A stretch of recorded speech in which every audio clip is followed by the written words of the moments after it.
Turli yo'llar bilan odamlarni aldab, pul yig'adiganlar tuzog'iga tushmaslik uchun 6 maslahat. Hozir uydagi elektr panellari uchun texnik xizmat ko'rsatishini aytib, 25 ming so'mdan yig'ish majburiy ekanligini aytuvchilar ko'paygan. Ular aslida xususiy kompaniya xodimlaridir. Siz ularning xizmatidan foydalanishga majbur emassiz. Yong'in xavfsizligi to'lovlari haqida ham eshitgansiz, katta ehtimol. Ular uyma-uy yurib 40-80 ming so'mdan to'lashni talab qilishadi.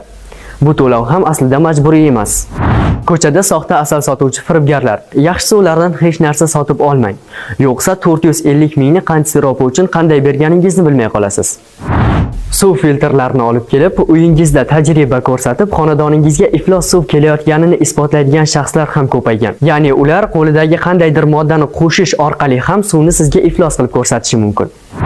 Og'zaki shartnoma bilan kvartirani ijaraga olmang. Aslida yo'q uylarning rasmini internetga joylab, uni 5-10 tasiga sotib yuborayotgan firibgarlar soni ham ko'paygan. U firibgarlar sizni ishontirish uchun hatto pasportining nusxasini ham sizning qo'lingizga tutqazishi mumkin. Ammo ijara shartnomasi imzolanmaguncha pulni ularning qo'liga bermang. Yana bir firibgar toifa, dori yetkazib beruvchi sifatida ishlashni taklif qiladiganlar. Ular Telegram orqali sizga ish taklif qilishib, pulingizni shilishadi.